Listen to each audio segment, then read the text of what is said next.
நெறைய பேர் நம்ம கூட இருக்கவங்க, இல்ல வீட்ல இருக்கவங்கள பெருமைப்பட வச்சா போதும்னு நெனைப்பாங்க.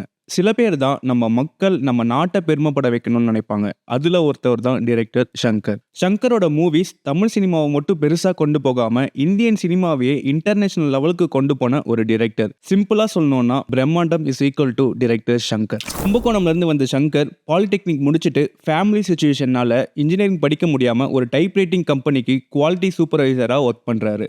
ஆக்டிங்ல இன்ட்ரெஸ்ட் இருந்ததுனால ஸ்டேஜ் டிராமாஸ்ல கமெடியன் ரோல் எல்லாம் நடிக்க ஸ்டார்ட் பண்றாரு. நடிக்கிறது மட்டும் இல்லாம அவருக்கு கொடுத்த கேரக்டருக்கு அவரே டைலாக் எழுதியும் பெர்ஃபார்ம் பண்றாரு. ஒரு நாள் டைரக்டர் எஸ். ஏ. சந்திரசேகர் அந்த ஷோவை பார்க்குறாரு. யார் அந்த பையன் நல்லா பண்றான்னு ஷங்கரை கூப்பிட்டு விசாரிக்கிறாரு. நீ பெர்ஃபார்ம் பண்ண டைலாக்ஸ்லாம் உனக்கு யார் எழுதி கொடுத்தான்னு கேட்டதுக்கு ஷங்கர் டைலாக்ஸ் கொடுத்தாங்க, பட் மோஸ்ட்லி நானே எக்ஸ்ட்ரா டைலாக்ஸ் எழுதி ஆட் பண்ணிட்டேன்னு சொல்லியிருக்காரு. இதை கேட்ட சந்திரசேகர், நல்லா இருக்கு, என்னோட அடுத்த படத்துக்கு டைலாக் ரைட்டரா ஜாயின் பண்றியான்னு கேட்கிறாரு. வர சான்ஸை மிஸ் பண்ணிடக்கூடாதுன்னு ஷங்கர் அக்செப்ட் பண்ணி எஸ்ஏசி கூட ஜாயின் பண்றாரு. 1985 வேஷம் படத்துல ஒரு சின்ன ரோல் பண்றாரு. அடுத்து பூவும் புயலும் படத்துலயும் ஒரு சின்ன ரோல் நடிக்கிறாரு. இந்த ரெண்டு படமும் பெருசா கை கொடுக்கல. எந்த சான்ஸும் வராததுனால ஷங்கர் என்ன யோசிச்சாருன்னா, அசிஸ்டண்டா ஜாயின் பண்ணா நிறைய ஆக்டிங் சான்சஸ் வரும், அப்படியே நிறைய நடிக்கலாம்னு டைரக்டர் எஸ். ஏ. சந்திரசேகர் கிட்டே அசிஸ்டண்டா ஜாயின் பண்றாரு. அசிஸ்டண்டா ஒர்க் பண்ணிக்கிட்டே அதே படங்களையும் நடிக்கவும் செய்றாரு. 1986 எஸ்ஏசியோட வசந்தராகம் படத்துல ஒரு பிரிண்டிங் பிரஸ்ல வேலை செய்யற ஒரு பையனா நடிச்சிருந்திருப்பாரு. 1987 கருணாநிதி ரைட்டிங்ல எஸ்ஏசி டைரக்ஷன்ல வந்த நீதிக்கு தண்டனை படத்துல ரிப்போர்ட்டரா வந்திருப்பாரு ஷங்கர். இந்த படத்துல தான் ஃபர்ஸ்ட் டைம் ஷங்கர் அசிஸ்டண்டாவும் ஒர்க் பண்ணிருக்காரு. 1990 எஸ்ஏசியோட சீதா படத்துல ஒரு முக்கியமான கமெடியன் ரோல் கிடைக்குது ஷங்கருக்கு. எஸ். ஏ. சந்திரசேகர் கிட்ட மட்டும் அசிஸ்டன்ட் டைரக்டரா ஒர்க் பண்ணாம டைரக்டர் பவித்ரனோட வசந்த கால பார்வை, சூரியன் படத்திலயும் அசிஸ்டன்ட் டைரக்டரா ஒர்க் பண்ணிருக்காரு ஷங்கர். ஆக்டரா ஆகணும்னு ஆசையா வந்த ஷங்கர் 5 படங்கள் நடிச்சதுக்கு அப்புறம் ஆக்டிங் நமக்கு செட் ஆகாது, டைரக்ஷன் ட்ரை பண்ணலாம்னு யோசிக்கிறாரு. ஏன்னா அந்த டைம்ல அவர் 17 படத்துக்கு மேல அசிஸ்டன்ட் டைரக்டரா ஒர்க் பண்ணிருக்காரு. அது அவருக்கு டைரக்ஷன் எப்படி பண்றதுன்னு கத்து கொடுத்திருந்திருக்கு. டைரக்டர் மகேந்திரன் படங்களை பார்த்து இன்ஸ்பயர் ஆன ஷங்கர் சூரியன் படத்தோட போஸ்ட் ப்ரொடக்ஷன் டைம்லயே அழகிய குயிலே அப்படின்ட்டு ஒரு எமோஷன் ரூட்டடா கமர்ஷியல் எலமெண்ட்ஸ் எதுவுமே இல்லாம நேட்டிவ் லைட் ஆர்ட்டடா மகேந்திரன் படம் மாதிரி ஒரு ஸ்கிரிப்டை ரெடி பண்றாரு. அந்த ஸ்கிரிப்டை நிறைய ப்ரொடியூசர் கிட்டயும் நரேட் பண்றாரு. எல்லாருமே என்னது இது, இதெல்லாம் ஒர்க் அவுட் ஆகாது, நல்ல ஒரு ஆன்டி ஹீரோ சப்ஜெக்ட்ல ஆக்ஷன் படம் எடுத்துட்டு வாங்கன்னு சொல்றாங்க. ஆக்ஷன் படம் தானே உங்களுக்கு வேணும்னு அந்த ஸ்கிரிப்டை அப்படியே வச்சுட்டு ஜேகேன்னு ஒரு புது ஸ்கிரிப்டை ரெடி பண்றாரு. ரைட்டர் ஜெயகாந்தனோட ஒர்க்குக்கு ஷங்கர் மிகப்பெரிய ஃபேன்ன்றதுனால அந்த ஸ்கிரிப்டுக்கு ஜேகேன்னு டைட்டில் வைக்கிறாரு. சரத்குமாருக்கு அந்த ஸ்கிரிப்டை நரேட் பண்ணி அவருக்கு பிடிச்சதுக்கு அப்புறம் அந்த ஸ்கிரிப்டை ப்ரொடியூசர் கேடி குஞ்சுமோன்ட்ட ரெக்கமெண்ட் பண்றாரு. அவருக்கும் பிடிச்சி போய் லாக் பண்ண படம் தான் ஜென்டில்மேன். போட்டோஷூட்லாம் முடிஞ்சதுக்கு அப்புறம் ப்ரொடியூசர் குஞ்சுமோனுக்கும் பவித்ரனுக்கும் பிரச்சனை வந்ததுனால சரத்குமார்ட்ட பவித்ரன் கூட பண்ண போற ஐ லவ் இந்தியா படத்தை பண்ண வேண்டாம்னு சொல்றாரு. ஆனா சரத்குமார், பவித்ரன் தான் எனக்கு பிரேக் கொடுத்த டைரக்டர், நான் அந்த படத்துல தான் நான் நடிக்க போறேன்னு இந்த படத்தை விட்டுட்டு அதுல நடிக்க போறாரு. அதுக்கப்புறம் ப்ரொடியூசர் கிட்ட கமலஹாசனோட டேட்ஸ் இருந்ததுனால அவர்கிட்ட போய் நரேட் பண்ணுங்கன்னு ஷங்கர் அனுப்பி விடுறாங்க. கதையை கேட்ட கமலஹாசன், புரோட்டகனிஸ்டோட ரோல் பிராமினா இருக்கு, அந்த ரோலை வச்சு நீங்க சொல்ல வர விஷயம் எனக்கு செட் ஆகாதுன்னு படத்தை பண்ண மாட்டேன்னு சொல்லிட்டாரு. அதுக்கப்புறம் பல பேர்கிட்ட போன அந்த ஸ்கிரிப்ட் இன்னொரு பக்கம் எந்த சான்ஸுமே இல்லாம விரத்தில இருந்த அர்ஜுன் யாரோட உதவியும் தேவையில்லைன்னு அவரே எழுதி டிரெக்ட் பண்ணி ப்ரொடியூஸும் பண்றாரு சேவகன் படத்தை. அது பிளாக் பஸ்டர் ஹிட் ஆகுது. அந்த டைம்ல தான் அர்ஜுன்ட்ட ஜென்டில்மேன் ஸ்கிரிப்டை நரேட் பண்ண போனாரு ஷங்கர். இனிமே எந்த டைரக்டர் ப்ரொடியூசர் கிட்டயும் படமே பண்ணக்கூடாதுன்னு மைண்ட் செட்ல இருந்த அர்ஜுன் சும்மா ஃபார்மாலிட்டிக்கு கதையை கேட்டுட்டு வேண்டான்னு சொல்லிடலாம் தான் இருந்திருக்காரு. பட் ஒன்ஸ் கதையை கேட்டதுக்கு அப்புறம் அவரோட மைண்ட் சேஞ்ச் ஆகி படத்துக்கு ஓகே சொல்லி ரிலீஸ் ஆனது தான் ஷங்கரோட ஃபர்ஸ்ட் படம் ஜென்டில்மேன். படம் ரெடி ஆனதுக்கு அப்புறம் டிஸ்ட்ரிபியூட்டர்ஸ் யாருமே படத்தை பார்த்துட்டு வாங்குறதுக்கு ரெடியாவே இல்லை. யாருக்குமே படம் சுத்தமா பிடிக்காம போகுது. ப்ரொடியூசர் குஞ்சுமோனே தில்லுக்கு துட்டா அவரே களத்துல இறங்கி ஓன் டிஸ்ட்ரிபியூஷன் பண்றாரு. படம் ரிலீஸ் ஆகி ஃபர்ஸ்ட் 2 ஷோ கூட்டம் பெருசா இல்ல. அதுக்கப்புறம் வேர்ட் ஆஃப் மவுத்ல படத்தை பத்தி பாசிட்டிவா ஸ்ப்ரெட் ஆகி 3rd ஷோ ஹவுஸ்ஃபுல் ஆகுது. எஜுகேஷன் சிஸ்டம்ல நடக்கிற கரப்ஷன், பிரைபரி, பாலிடிக்ஸ்னு சென்சிட்டிவான டாபிக்கை காமெடி லவ்னு கமர்ஷியலா சொன்னது தான் இந்த படத்தோட மிகப்பெரிய சக்சஸுக்கு காரணம். ஃபர்ஸ்ட் படமே பெரிய பட்ஜெட்ல எடுத்து பெரிய கலெக்ஷனையும் வாங்கி கொடுத்தாரு ஷங்கர். படத்துக்கு டைலாக்ஸ் ரைட்டர் பாலகுமரன் எழுதியிருக்காரு. ப்ரொடியூசர் ஷங்கர்ட்ட இன்சிஸ்ட் பண்ணியிருக்காரு இவர் தான் டைலாக்ஸ் எழுதணும்னு. ஜென்டில்மேன் படத்துல வர கிளைமேக்ஸ் அது ஆக்சுவல் கிளைமேக்ஸே கிடையாது. அதுக்கு முன்னாடியே ஹீரோவை ஹைலைட் பண்ற மாதிரி ஒரு ஹீரோயிசமான கிளைமேக்ஸை எடுத்து முடிச்சிருக்காங்க. அந்த டைம்ல தான் ஸ்ரீலங்கா பிரசிடென்ட் ரணசிங்க பிரமதேசாவை அசசினேட் பண்ணிருக்காங்க சூசைட் பாம்பர் வச்சு. அந்த இன்சிடென்ட்டை தான் கிளைமேக்ஸா படத்துல வைக்கணும்னு ப்ரொடியூசர் இன்சிஸ்ட் பண்ணி மாத்திருக்காரு. சங்கருக்கு மட்டும் இல்லாம அர்ஜுனுக்கும் அவர் கரியர்லயே மிகப்பெரிய படமா அமையுது ஜென்டில்மேன். படத்துக்கு பேக் போனா அமையுது ஏஆர் ரஹ்மானோட மியூசிக் அண்ட் சாங்ஸ். ஃபேக்ட் என்னன்னு பாத்தீங்கன்னா, ஏஆர் ரஹ்மானுக்கு முன்னாடி சங்கர் இளையராஜாவை தான் கேட்டிருக்காரு. அதுக்கப்புறம் தான் ரஹ்மான் கன்ஃபார்ம் ஆகியிருக்காரு. ஏஆர் ரஹ்மான் சங்கரோட பயணம் சங்கரோட ஃபர்ஸ்ட் படத்திலே தொடங்குது. சங்கர் அவரோட படத்துல வர விஷுவல் எஃபெக்ட்ஸ் பிரம்மாண்டம்லாம் இன்னைக்கு நேத்து யூஸ் பண்ண ஆரம்பிக்கல. ரைட் ஃப்ரம் ஜென்டில்மேன் அவரு எக்ஸ்பெரிமெண்ட் பண்ண ஸ்டார்ட் பண்ணிருக்காரு. ஜென்டில்மேன் எக்கச்சக்க அவார்ட்ஸையும் வாங்கி குவிக்குது. கட் பண்ணா அடுத்த வருஷம் 1994 காதலன் ரிலீஸ் ஆகுது. ஜென்டில்மேன் படத்தோட ப்ரொடியூசர், டிரெக்டர், டைலாக் ரைட்டர், டெக்னீஷியன்ஸ்னு அதே டீம் ஒன்னா சேர்றாங்க இந்த படத்துக்கு. இனிஷியலா ஆக்டர் பிரசாந்தை கேஸ்ட் பண்ணலான்னு இருந்த சங்கர் அவரோட டேட்ஸ் இல்லாததுனால ப்ரொடியூசர் சஜஸ்ட் பண்ணி பிரபுதேவாவை ஓகே பண்றாரு. காதலன் 2வது பிளாக் பஸ்டரா அமையுது என்டையர் டீமுக்குமே. ரஹ்மானோட காதலன் சாங்ஸ் எல்லாமே பேய் ஹிட் ஆகுது. இன்னைக்கும் நம்ம பேட்டரப், முக்காலா, ஊர்வசின்னு எல்லாமே கேட்டுட்டு தான் இருக்கோம். இதுல பேட்டரப்போட லிரிக்ஸ் சங்கரே எழுதியிருக்காரு. சங்கர் படத்துல சாங்ஸ்ல வர விஷுவல் எஃபெக்ட்ஸ் வெறும் பிரம்மாண்டத்துக்கு மட்டும் வைக்காம நமக்குள்ள நம்ம ஃபீல் பண்றதை தான் அவரு விஷுவலா காமிச்சிருக்காரு. பேய் ஆட்டம் ஆடிட்டான்ப்பா அவன் நம்ம பொதுவா சொல்றதை தான் முக்காலா பாட்டுல விஷுவலா காமிச்சிருப்பாரு. அதே மாதிரி கட் பண்ணா ஃபாரின் லொகேஷன்ல பாட்டுன்னு காமிக்காம 2 பேரும் பறந்து போயிட்டாங்கப்பான்னு சொல்ற மாதிரி அதவே டிரான்சிஷனுக்கு யூஸ் பண்ணிருப்பாரு சங்கர். இதெல்லாம் சங்கர் இவ்வளோ எஃபோர்ட் போட்டு அவரோட படத்தோட சாங்ஸ்ல காட்டணும்னு எந்த அவசியமே இல்லை. அவரு மக்களுக்கு விஷுவலா புதுசா என்னெல்லாம் காட்ட முடியுதோ காமிக்கிறாரு ஒரு படத்துலயுமே. காதலன் படம் முடிச்சதுக்கு அப்புறம் சங்கர் தலைவர்கிட்ட போய் பெரிய மனுஷன் ஒரு கதையை சொல்றாரு. அது சில ரீசன்னால டேக் ஆஃப் ஆகல. அந்த கதை தான் 1996 சங்கரோட 3வது படமா ரிலீஸ் ஆகுது கமலஹாசனை வச்சு இந்தியனா. மேக்கிங்ல கொஞ்சம் கொஞ்சமா எக்ஸ்பெரிமெண்ட் பண்ணிட்டு இருந்த சங்கர் இந்தியன்ல அடுத்த ஸ்டெப் எடுக்கிறாரு. இந்தியன் சினிமாலேயே ஃபர்ஸ்ட் டைம் ப்ராஸ்தட்டிக் மேக்கப்பை யூஸ் பண்றாங்க இந்தியன் படத்துக்கு. அமெரிக்கன் மேக்கப் ஆர்டிஸ்ட் மைக்கேல் வெஸ்மோரை கூட்டிட்டு வராங்க.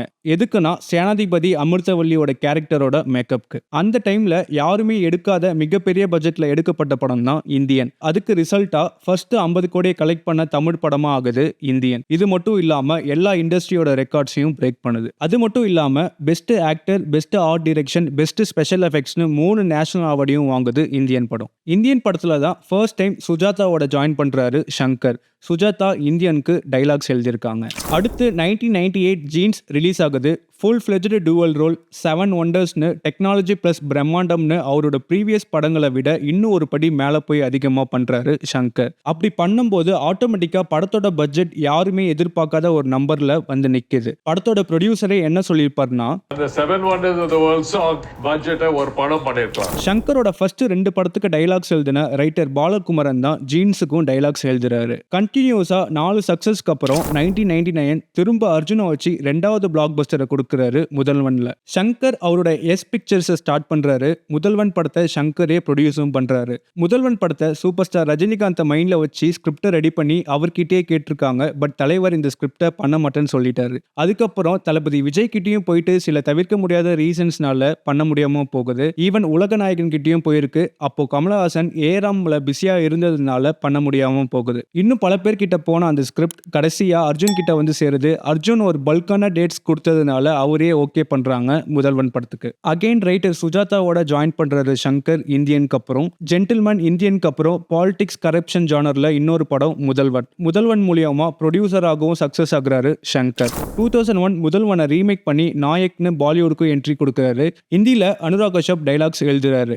என்னதான் பெருசா பாக்ஸ் ஆஃபீஸ்ல பெர்ஃபார்ம் பண்ணாட்டியுமே லேட்டரான ஒரு கல்ட் கிளாசிக் படமா ஆகுது நாயக். நாயக் படம் முடிச்சதுக்கு அப்புறம் கமலஹாசன் பிரீத்தி சிந்தா வச்சு ரோபோட்னு ஒரு ப்ராஜெக்ட் அனௌன்ஸ் பண்றாங்க. படத்துக்கான போட்டோ ஷூட்டையும் பண்ணி முடிக்கிறாங்க. பெரிய பட்ஜெட், அஹெட் ஆஃப் டைம் டெக்னாலஜின்னு இருக்கிறதுனால கமலஹாசனுக்கு பெருசா நம்பிக்கை இல்லை ப்ராஜெக்ட் மேல. அதனாலே ப்ராஜெக்ட் டிராப் ஆகுது. தொடர்ந்து பேக் டு பேக் 5 சக்சஸ் படத்தை கொடுத்த சங்கர் இதை பண்ணணும்னு எந்த அவசியமே இல்லை. ஆனா இதெல்லாம் அவரால் மட்டும்தான் பண்ண முடியும். 2002 அடுத்த படத்தோட அனௌன்ஸ்மெண்ட் விட்டுறாரு. இந்த டைம் பெரிய ஆக்டர்ஸ் யாருமே இல்லாம புது பசங்களை மட்டும் வச்சு படம் பண்றேன்னு. சீரியஸா அந்த டைம்ல இந்த மாதிரி டிசிஷன் எடுக்கிறது சாதாரண விஷயமே இல்ல. 1000க்கு மேல அப்ளிகேஷன் வருது. அதுல 500 பேருக்கு மேல ஆடிஷன் பண்றாங்க. அதுல ஃபைனலா 5 பேரை செலக்ட் பண்றாங்க. பார்க்கர் பென் ஆட்ல அமிதாப் கூட நடிச்ச ஜெனிலியாவை பார்த்த சங்கர் புடிச்சு போய் ஆடிஷன் பண்ணி செலக்ட் பண்றாரு. 2003 பாய்ஸ் ரிலீஸ் ஆகுது. டேபு டாபிக், கான்ட்ரோவர்சிஸ் வர மாதிரி போல்டு சீன்ஸ்னு எதுவுமே ஃபில்டர் போடாம அந்த டைம்லயே ஓப்பனா பேசினாரு Shankar பாய்ஸ்ல.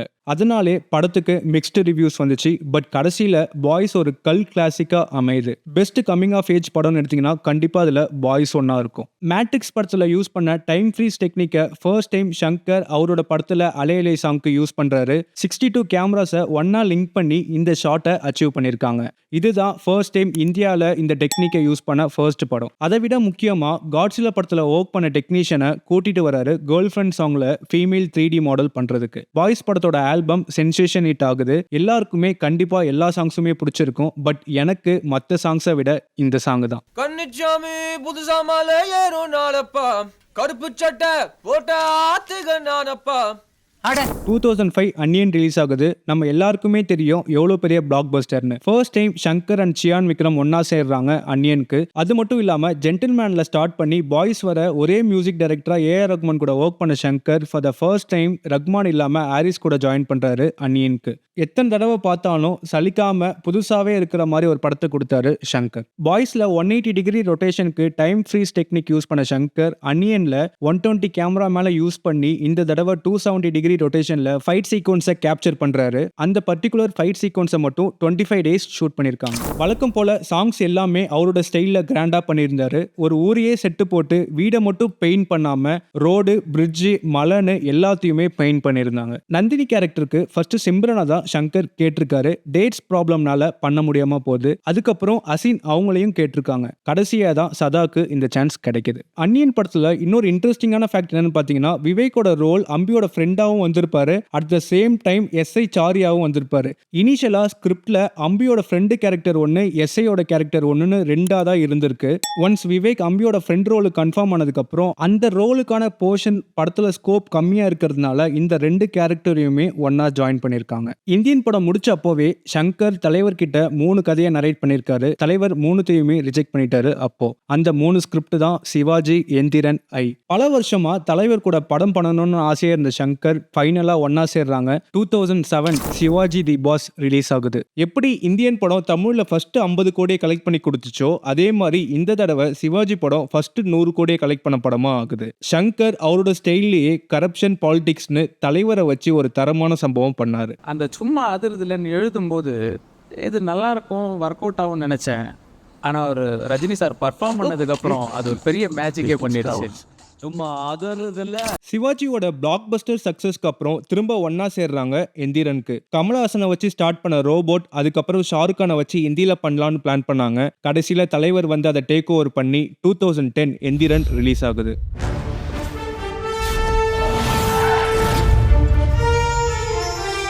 Terminator, Jurassic park, Iron Man, அவதார்னு இந்த படங்களுக்கு எல்லாம் விஎஃப்எக்ஸ் ஒர்க் பார்த்த லெகசி எஃபெக்ட் கம்பெனியை ஃபர்ஸ்ட் டைம் இந்தியாவுக்கு கொண்டு வராரு சங்கர் எந்திரனுக்கு. படத்தோட விஷுவல் எஃபெக்ட்ஸ்க்கு அந்த கம்பெனி கொடுத்த கொட்டேஷன் படத்தோட ஆக்சுவல் பட்ஜெட்டை விட 2 மடங்கு அதிகமா இருந்திருக்கு. ஸோ படத்துல வர விஎஃப்எக்ஸ் சீன்ஸை கம்மி பண்ணாலே படத்தோட பட்ஜெட்டை கம்மி பண்ணிடலான்னு விஎஃப்எக்ஸ் பதிலா அனிமெட்ரானிக்ஸ் யூஸ் பண்றாங்க.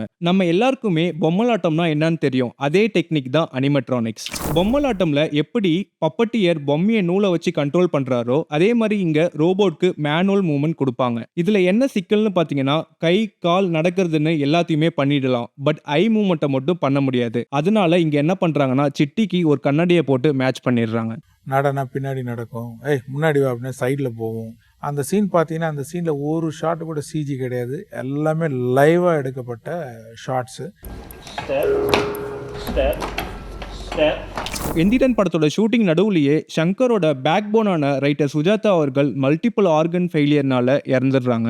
அது சங்கருக்கு மிகப்பெரிய லாஸா அமையுது. அதுக்கப்புறம் மதன் கார்கி ப்ராஜெக்ட் உள்ள வராரு டைலாக் ரைட்டரா. ஃபர்ஸ்ட் டைம் ரோபோட்ஸ் பிசுறு தட்டாத விஷுவல் எஃபெக்ட்ஸ்னு பயங்கரமான விஷுவல் ட்ரீட்டா கொடுத்தாரு எந்திரனை. அது மட்டும் இல்லாம ரெக்கார்ட்ஸையும் கிரியேட் பண்ணுது. இன்னைக்கும் நம்ம எந்திரன் படத்தை பார்த்தா ஒரு சீன்லயுமே நம்ம சர்ப்ரைஸ் தான் ஆகும். எப்படி இது அப்பவே பண்ணாங்கன்னு. அதுதான் சங்கர். 2012 நண்பன் ரிலீஸ் ஆகுது. ராஜ்குமார் இரானியோட 3 Idiots படத்தை நண்பனா ரீமேக் பண்றாங்க. என்னதான் ரீமேக் படமா இருந்தாலும் ஒரிஜினல் வெர்ஷனை கெடுக்காத மாதிரி சங்கர் அவரோட ஸ்டைல்லயே கொடுத்தாரு நண்பன் படத்தை. படத்தோட சக்சஸ் ஒரு பக்கம் இருந்தாலும் படத்துல ஏகப்பட்ட மிஸ்டேக்ஸ் பண்ணிருக்காங்க மேக்கிங்ல. எக்ஸாம்பிளுக்கு இந்த சீன்ல பாத்தீங்கன்னா சைலன்சர் கையில போன் கரெக்டா இருக்கும் இந்த ஷாட்ல. அதுக்கு அடுத்த ஷாட்லயே அப்படியே உல்டாவாயிடும். அதுக்கு அடுத்த ஷாட்ல திருப்பி கரெக்ட் ஆயிடும். இந்த ஷாட்ல பார்த்தீங்கன்னா சைலன்சர் கையில் ஃபோனும் ஃபைலும் இருக்கும். அடுத்த ஷாட்ல அப்படியே பார்த்தீங்கன்னா அது ரெண்டும் எங்கே போச்சுனே தெரியாது. இந்த மாதிரி படம் ஃபுல்லாக ஏகப்பட்ட கண்டினியூட்டி மிஸ்டேக்ஸ் இருக்கு. இதை மட்டுமே தனி வீடியோவாகவே போடலாம். ரீமேக் படம் தானு அசால்ட்டாக இருந்துட்டாரான்னு தெரியல சங்கர். 1993லேருந்து 2012 வரை சங்கரோட குளோரியஸ் இயர்ஸ்னே சொல்லலாம். 20 வருஷத்துல 10 படம் 10மே வேற லெவல்ல ஹிட். தமிழ்நாடு இந்தியா மட்டும் இல்லாம வேர்ல்டு வைட் சங்கர் அவரோட பேரை தெரிய வச்சாரு. இந்தியன் சினிமாவை வேர்ல்டு வைட் கொண்டு போனாரு. Robo had influenced Avengers Age of Ultron. அன்னியனோட பிளாக் பஸ்டர் சக்சஸ்க்கு அப்புறம் சங்கர் சியான் விக்ரம் திரும்ப ஒன்னா சேர்றாங்க. 2015 ஐ ரிலீஸ் ஆகுது. என்னதான் சங்கரோட பிரம்மாண்டம் விக்ரமோட டெடிகேஷன் பர்ஃபார்மன்ஸ்னு எல்லாம் இருந்தாலுமே இன்னொரு பக்கம் படத்தோட ஸ்டோரி அண்ட் ரைட்டிங் ரொம்பவே வீக்கா இருந்துச்சு. சுஜாதாவோட ரைட்டிங் இல்லாம சங்கர் படம் சஃபர் ஆனதை ஐல பார்க்க முடிஞ்சது. சுஜாதா அவர்களோட லாஸ் எவ்வளவு பெருசுன்னு ஐ படம் காமிச்சது. 2018 எந்திரனோட சீக்வல் 2.0 ரிலீஸ் ஆகுது. எந்திரனில் பார்த்ததை விட 2.0ல எக்கச்சக்க விஎஃப்எக்ஸ் 3Dன்னு அடுத்தடுத்து புதுசாக காமிச்சாரு சங்கர். என்னதான் இதெல்லாம் ப்ளஸ்ஸாக இருந்தாலும் படத்தோட மேஜர் மைனஸாக படத்தோட ஸ்டோரி அண்ட் கேரக்டர்ஸ் இருக்கு. யூஸ்வலாக சங்கர் படத்தில் ஹீரோ தான் பழி வாங்குவார். 2.0ல நல்லவனை வில்லனா காமிச்சதெல்லாம் அக்செப்ட் பண்ணிக்க முடியல. அக்ஷய்குமாரோட கேரக்டர் ஆர்க்கே தப்பாக இருந்துச்சு. என்னதான் ஜெயமோகன் மதன் கார்கேன்னு ரைட்டர்ஸாக படத்துக்கு இருந்தாலும் சில டைலாக்ஸை தவிர ரைட்டிங் பெருசாக சப்போர்ட்டாக இல்லை படத்துக்கு. 2.0 படம் பார்த்துட்டு வெளியே வரும்போது எந்திரன் கொடுத்த ஃபீலை கொடுத்துச்சான்னு கேட்டா டவுட் தான். 2019 ஸ்டார்ட் பண்ண இந்தியன் 2 கடைசியா 2024 ரிலீஸ் ஆகுது. ஸ்டார்டிங் ஃப்ரம் த ட்ரைலர் பார்த்ததுல இருந்து படத்துக்கு பெருசா இன்ட்ரெஸ்டே கிரியேட் பண்ணல. யூசுவல் சங்கரோட சேம் ஸ்டோரி டெல்லிங் பேட்டர்ன் எல்லாமே படத்துல பிட்ஸ் அண்ட் பீசஸா இருந்துச்சு. எமோஷன் சீன்ஸ்லாம் எதுவுமே சுத்தமா ஒர்க் அவுட் ஆகல. இந்தியன் 2 படம் பார்த்ததுக்கு அப்புறம் ப்ளீஸ் கம்பேக் சுஜாதான்னு சொல்ற மாதிரி தான் இருந்துச்சு. சங்கரோட கரியர்லயே இந்தியன் 2 தான் அவருக்கு ஃபர்ஸ்ட் டிசாஸ்டரா ஆகுது. 2025 சங்கர் அவரோட ஃபர்ஸ்ட் தெலுங்கு படம் கேம் சேஞ்சர். இந்தியன் 2 ஓட டிசாஸ்டருக்கு அப்புறம் இது ஒரு கேம் சேஞ்சரா இருக்கும்னு நினைச்சேன். அதுக்கு முக்கிய காரணம் ஸ்டோரி கார்த்திக் சுப்ராஜோடது. பட் கேம் சேஞ்சர்ல புதுசா எதுவுமே இல்லை. படம் பார்க்கும்போது சங்கரோட பல படங்கள் மைண்டுக்குள்ள வந்துச்சு. சாங்ஸே இல்லாம கண்டென்ட் ட்ரிவன் படம் பார்த்துட்டு இருக்க இந்த காலத்துல சங்கரோட சிக்னேச்சர் சாங்ஸ் எல்லாமே படத்துல அன்வான்டா தான் இருந்துச்சு. கேம் சேஞ்சர் எந்த ஒரு சேஞ்சுமே கொண்டு வரல. சங்கரோட கேமை முடிச்சு விட்டுருச்சுன்னு தான் சொல்லணும். ஸ்டார்டிங் ஸ்டேஜ்ல சினிமாக்குள்ள இந்த மாதிரிலாம் படம் எடுக்கணும்னு ஆசையா வந்த சங்கர் அவரால் எடுக்க முடியாததுனால காதல், வெயில், கல்லூரின்னு இந்த மாதிரி படங்களை ப்ரொடியூஸ் பண்ணி அவரோட தாகத்தை தீர்த்துக்கிறாரு. வெயில் படத்துக்கு நேஷனல் அவார்டையும் வாங்கினாரு சங்கர். தெரியல அடுத்து சங்கருக்கு எந்த படம் கம்பேக்கா இருக்கும்னு. இந்தியன் 3 மேல சுத்தமா ஓப் இல்ல. கோவிட் டைம்ல சு வெங்கடேசனோட வேல்பாரியோட ரைட்ஸை வாங்கி ஃபுல் ஸ்கிரீன் பிளே முடிச்சு வச்சிருக்கேன்னு சொல்லியிருக்காரு. பாப்போம் டைரக்டர் சங்கரை எது ரிவைவ் பண்ணுதுன்னு. எஸ், சங்கர் அவரோட லோ ஃபேஸ்ல தான் இருக்காரு. பட் அவர் சினிமாவில் கிரியேட் பண்ண ஹிஸ்டரி இந்தியன் சினிமாவை ஷேப் பண்ணதுல முக்கியமான சில பேர்ல சங்கரும் ஒருத்தருன்றதை நம்ம மறந்துடக்கூடாது. கண்டிப்பா ஒரு பெரிய கம்பேக் வரும். அது சீக்கிரமாவே வரும்னு நம்புறேன். பாடா அண்ணா குமார், அது அவ்வளவுதான், டைம் முடிஞ்சது, வா.